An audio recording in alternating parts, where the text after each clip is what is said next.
my ferro rod loop and started the burnishing.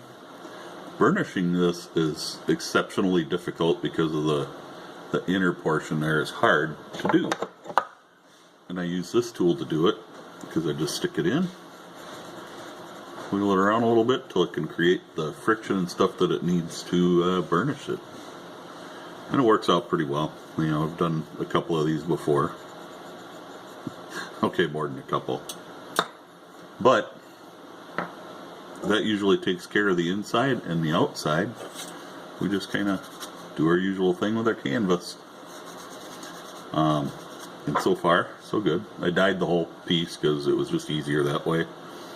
Inside and out, I will have to seal the inside yet, but I'm going to stitch it together now and get final burnishing done, or close to final burnishing on this piece, so I can get it installed in the sheath.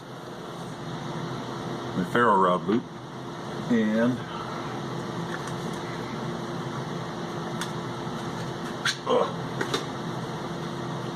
the ferro rod is just enough friction to hold it in there. You know, it's got the elastic around it, so that's a good thing. I like putting that elastic on there, it makes a big difference. I did have to trim just a little bit off the back here, so that when it scoots in here, it's gonna, now it's a snug fit.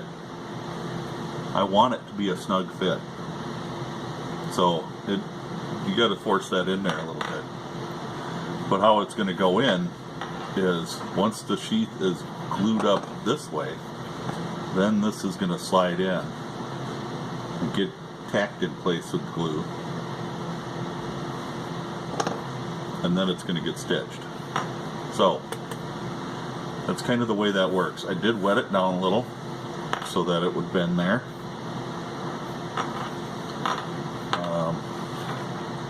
I'm seeing right now I need to shorten this, my welt, before I go any farther.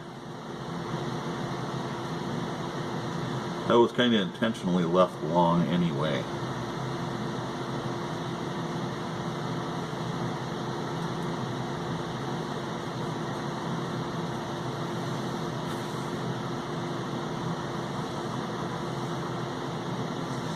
I'm just coming right in under it there a little bit.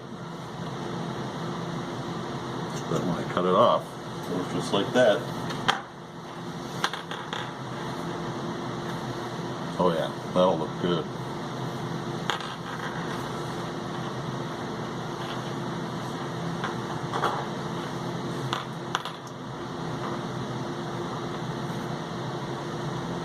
I'll put a couple of clips on it here.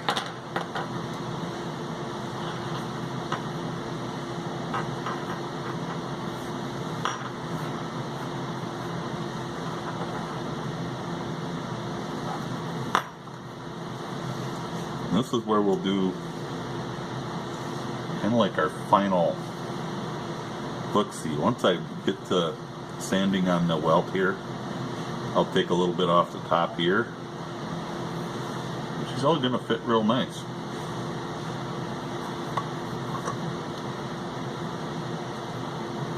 And that loop is just going to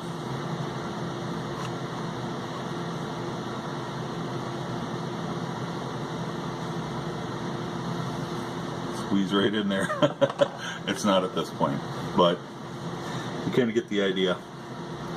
Once it's all glued down, might have to taper some corners a little bit.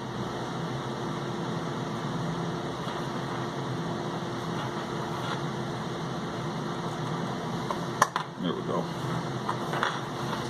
But I have to burnish these edges first before this can go in. So, let me glue it up and get at that. Hey folks, got the MI Woodsman sheath glued up. Just got it clamped so it can set up real good for me. And then we'll move on to marking stitch holes, which I'll just use my regular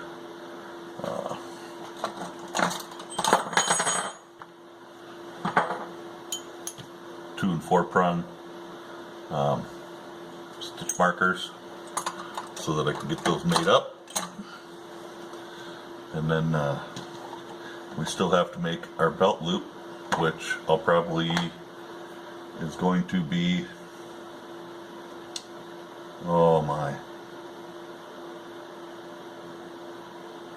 I'm probably going to go with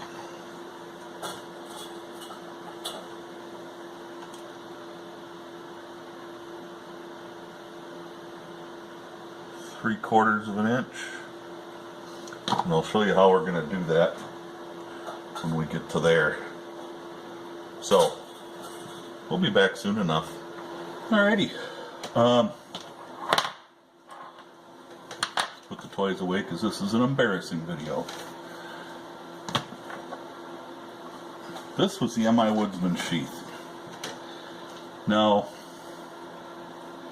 I screwed up in two things. As a dangler, this thing's going to hang down damn near to your knee. So I need to shorten it up a little and make a few other changes. That'll work better. Because you don't want a dangler hanging that low. But when I drilled all my holes, I freehanded them. And I learned a lesson a long time ago, don't freehand your drilling. But I did it anyway. And you can see some mistakes back there. And it just looks doggone ugly. So I might use that for something of my own.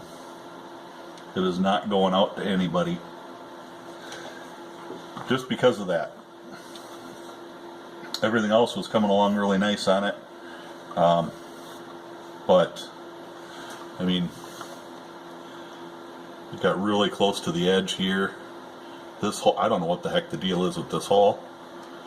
Along here got messed up. Yeah, I don't like it. It's not going out. I don't send it out if I don't like it. So, there's my embarrassment. I did recut and dyed. When I get it to this point, before I drill the holes, I'll come back and start sharing that video again. It's embarrassing, I tell you. It's very embarrassing.